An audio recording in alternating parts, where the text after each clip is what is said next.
जनसुराज्य शक्ती पक्षाचे विनय कोरे यांनी 4 जागांची मागणी केलेली आहे. त्यामुळे करवीरच्या जागेची देखील त्यांनी मागणी केली आहे. काल एक मेळावा घेऊन संभाव्य उमेदवार देखील त्यांनी जाहीर केलेला आहे. कसं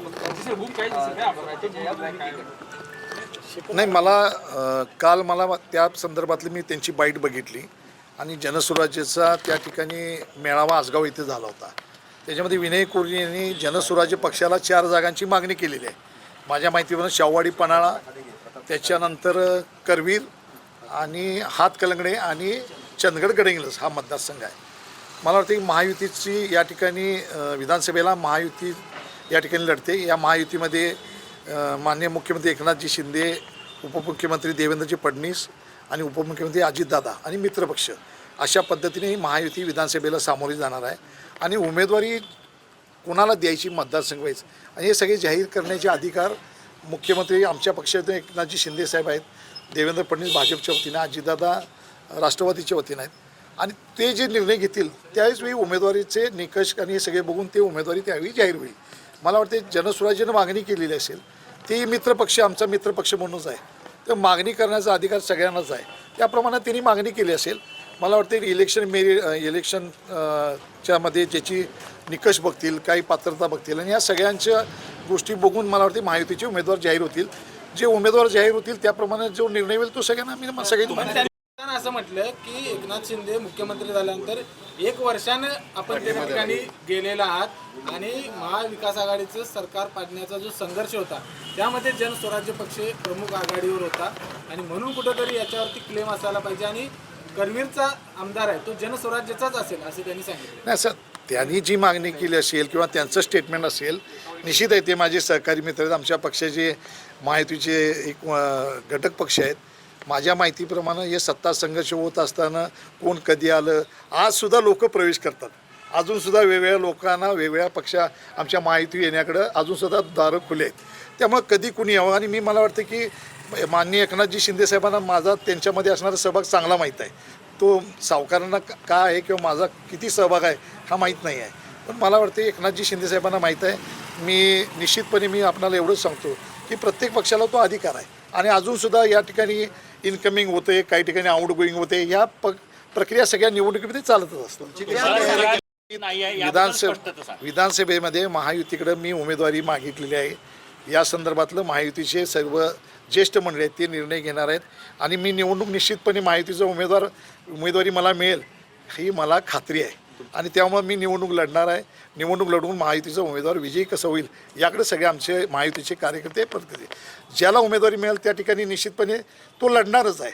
तो ज्यांना नाही मिळणार आहे त्यांनीसुद्धा सगळ्यांनी सहकार्य करावं असंच आमच्या महायुतीमध्ये या ठिकाणी ठरलेलं आहे. काय नेमकं काय वाटतंय नेमकं खरं तर कालची घोषणा झाल्यानंतर? नाही, असं काय वाटत नाही. काय निवडणुकीतल्या या सगळ्या प्रक्रिया आहेत आणि निवडणुकीमध्ये प्रक्रियेमध्ये प्रत्येक पक्षाला आपापलं मत मांडण्याचा अधिकार आहे या ठिकाणी. आता याच्या उपर जाऊन असं आहे की पन्हाळा शाहूवाडीमधून सुद्धा शिवसेनेच्या अनेक लोक आमच्या पक्षाकडे इच्छुक आहेत.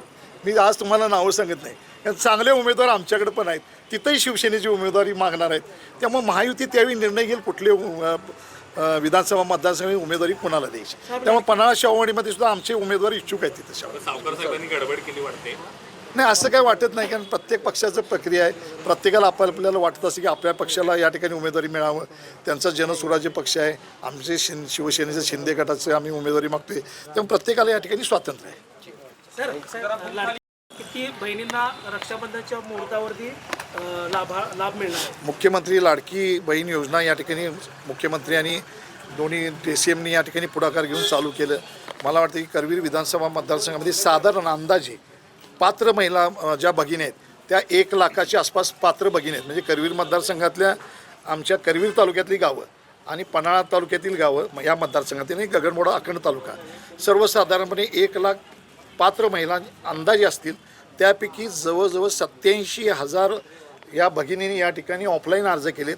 त्यांचे ऑनलाईन अर्ज जवळजवळ 95% ऑनलाईन अर्ज झालेत आणि त्याच्या ठिकाणी अप्रूव्हल देण्याच्या संदर्भातली कारवाई चालू आहे. आज या भगिनींना रक्षाबंधनची भेट या ठिकाणी खात्यावरती यायला चालू झालेलं आहे. 95 ते 99% आसपास करवीर विधानसभा मतदारसंघातील या भगिनींना लाभ देण्याच्या दृष्टीनं आमचे प्रयत्न चालू आहेत. 31 ऑगस्ट शेवटची मुदत आहे. ज्यांची KYC आणि बँक आधार कार्ड लिंक झालेलं नाही त्यांच्याकडून आमचे ते करून घेण्यासंदर्भात प्रयत्न चालू आहेत आणि अंगणवाडी सेविका पर्यवेक्षक आणि CDPO यांना आम्ही सूचना केल्यात की ज्या महिलांनी अजून ऑफलाईन पद्धतीनं अर्ज केलेले नाहीत किंवा या ठिकाणी ऑफलाईन अर्ज जे झाले 87 अर्ज ते आमच्याकडे अंगणवाडी सेविकांच्याकडे झालेत. सेतूवरून किंवा इंडिव्हिज्युअल ज्यांनी ऑनलाईन केलेत त्याची संख्या अजून आपल्याकडं मेळ लागत नाही.